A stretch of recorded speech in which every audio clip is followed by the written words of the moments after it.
we are looking at 10 features, 10 characteristics that makes up the image, the content of the image of God in man. There are features that separated humanity from other animals, and there are features that actually liken humanity to God.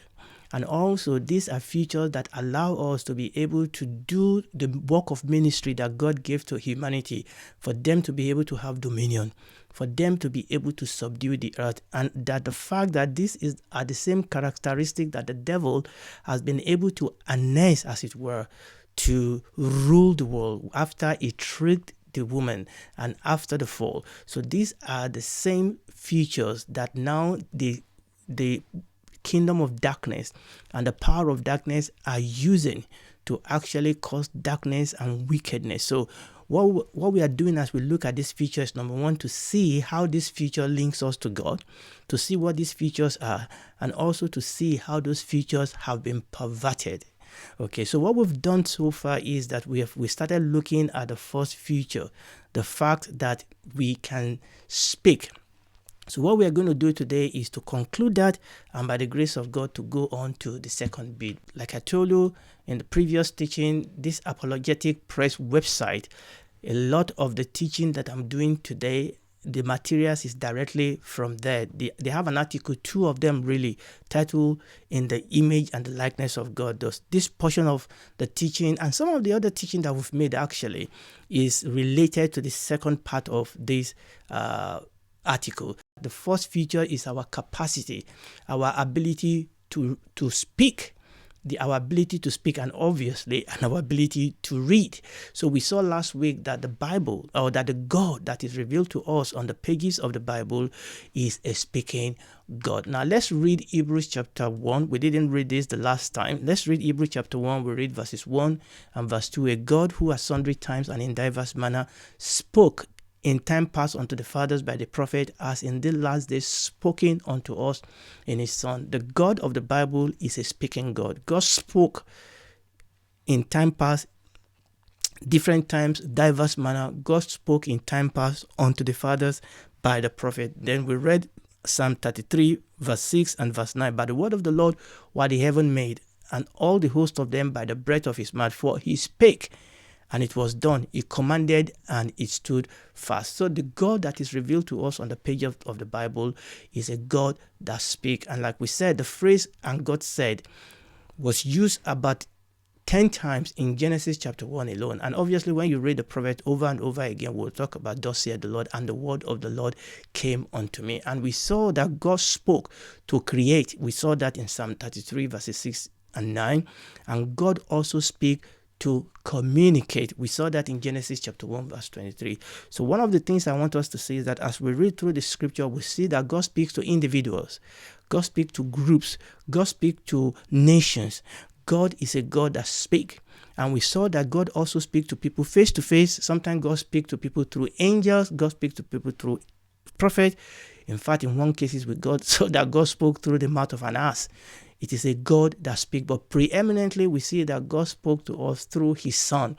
In fact, his Son is called the Word. In the beginning was the Word.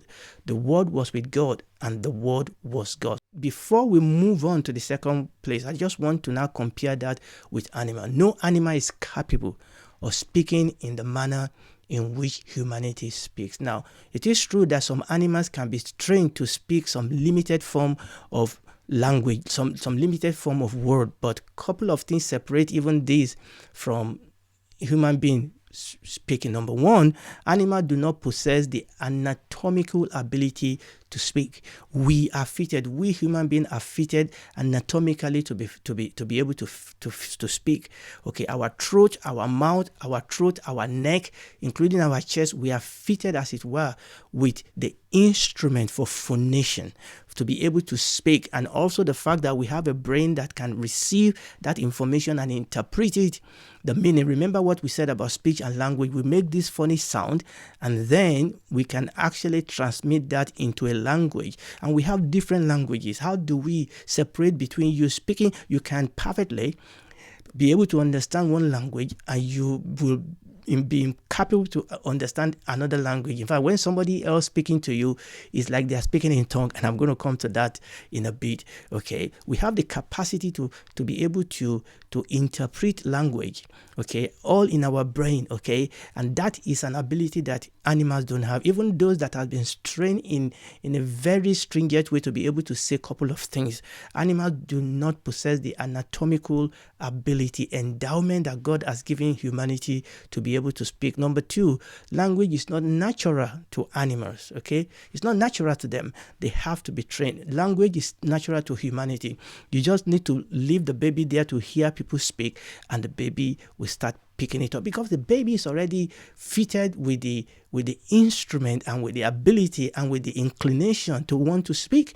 Okay, not animals. They have to be trained. They don't have the natural ability. They don't have the natural instrument, and the language is not natural to them. They have to be trained. Number three, this animal can only speak few couple of words. Like I said, the best one of them that has been done, obviously with great training, has been few hundred words. Speaking is not something that animals do in the wild. Okay, we can put them in lab, we can quarantine them, as it were, and train them to be able to speak. Now, animals do make sound, and those sounds do communicate things to each other, but animals do not speak. Speaking is not something that animals do in the wild, and unlike human, even those ones that you trained, they cannot pass it automatically to their young one.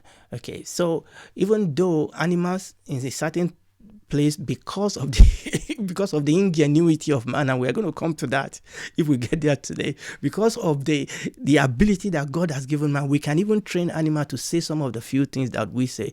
But even that is so different from when we talk about the fact that humanity has been given the ability to speak. Before I move on to the next one, I want to talk about something, especially for us as charismatic. Speaking in tongue takes speaking to another level. Speaking in tongue really is speaking in an unknown or in an unlearned language. Speaking in tongue is not just you blowing, irreverently into the air, or just praying, water all around. When we speak in tongue, we are speaking. Okay, speaking in tongue is speaking, and that is why the Bible calls it speaking in tongue. So when we talk about speaking in tongue, it's actually speaking a language that you don't know, or a language that you've not learned.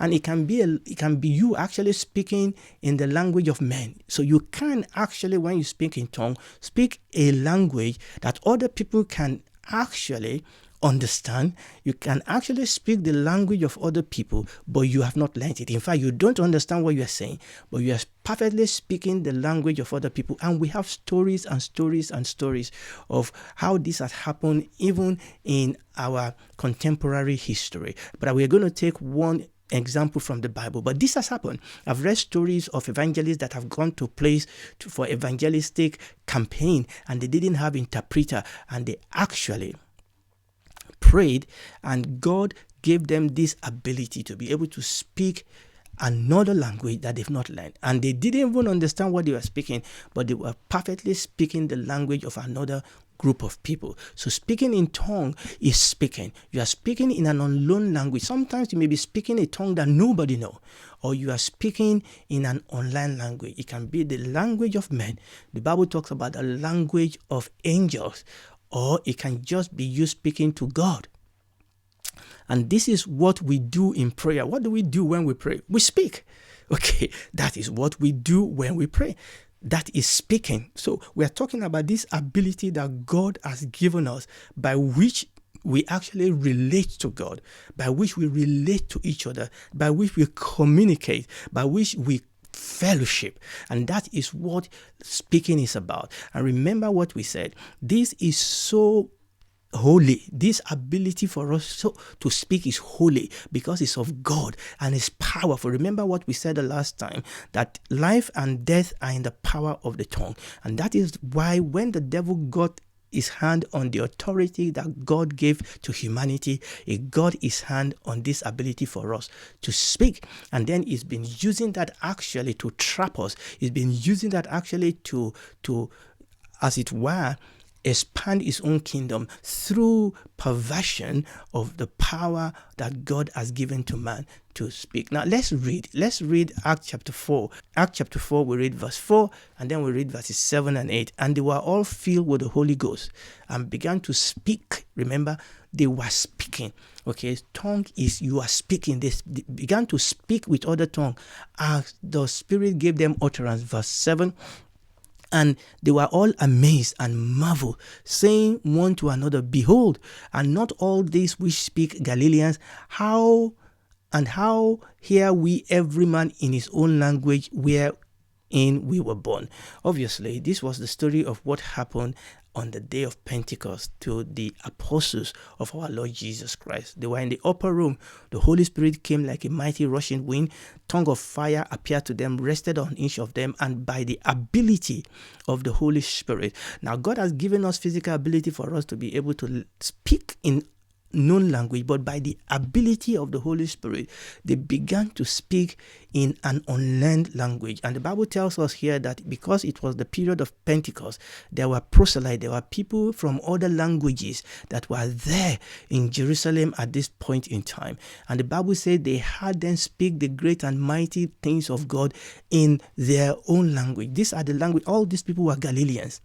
They were speaking in languages that they have not learned. One of the things I want you to see today is that when we speak in tongue, it's a speaking. We are speaking. We can speak sometimes in the tongue of men.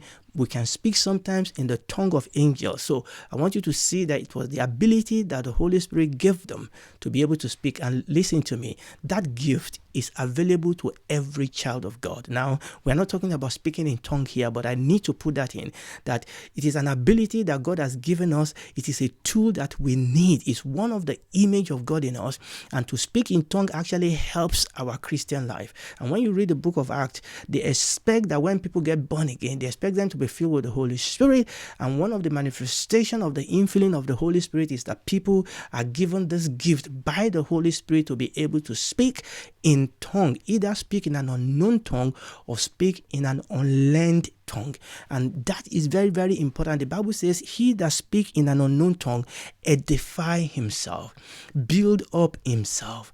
We build ourselves on our most holy faith, praying in the Holy Ghost. Is an important aspect by which we fellowship and commune with God. So we saw that happen here in the book of Acts chapter 2, where the apostles were beginning to speak in a tongue of other people that they've not learned about. But let's read 1 Corinthians chapter 13. We read verse 1. Though I speak with the tongue of men and of angels and have not charity or have not love, I am become a sounding brass or a tinkling cymbal. Paul, by the Holy Spirit, talks about the tongue of angels. 1 Corinthians chapter 14 verse 2. For he that speaketh in an unknown tongue speaketh not unto men, but unto God, for no man understand him. Howbeit in the spirit he speaketh mystery unto God. We are talking about this ability and capacity that God has given us to speak, and we are taking this a level higher by talking about speaking in tongue.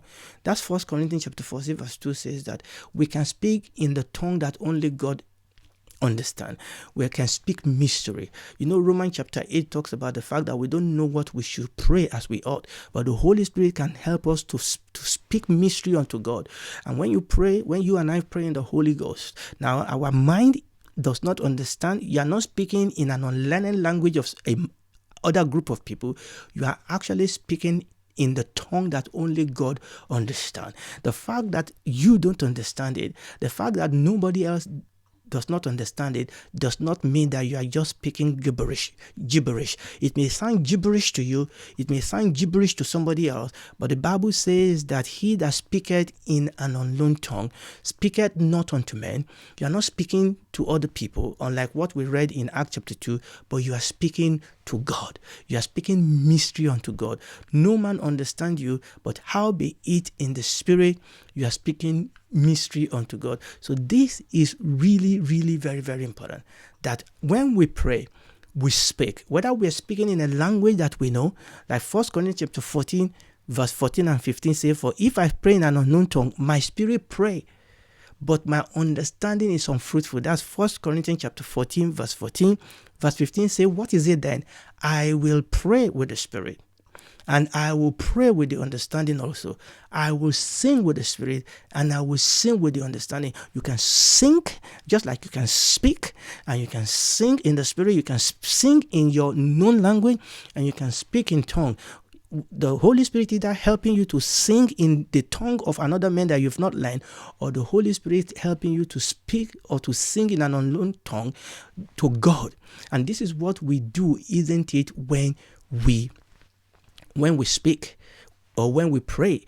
What do we do when we pray? When we pray, we speak. That is what we do. Either we are speaking in a known language or we are speaking in an unknown language. What do we do when we pray? We speak, we ask, we supplicate, we intercede, we loose and we bound, we give thanks. And these are everything that we do. These are some of the things that we do, isn't it, in the place of prayer. The place of prayer, we are not just mumbling, we are not just humming, we are speaking.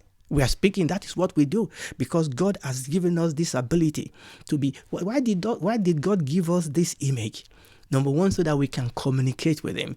And number two, so that we can rule on His behalf. Number three, so that we can communicate with one another, have fellowship with one another.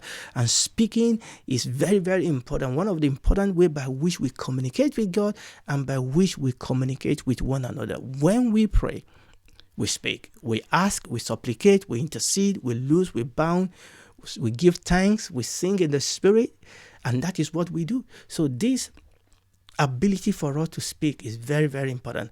And the Bible says that we must be transformed by the renewing of our mind. Remember what we quoted the last time, that a good tree cannot bring out bad fruit, and a bad tree cannot bring forth good fruit. Out of the abundance of the heart, the mouth speaks. And that is why we have to hide the word of God. You know, Paul was writing to the Colossians. He said, let the word of Christ dwell in you richly, speaking in psalms and hymns, making melody in your heart unto God, as we allow the word of God to dwell in us richly.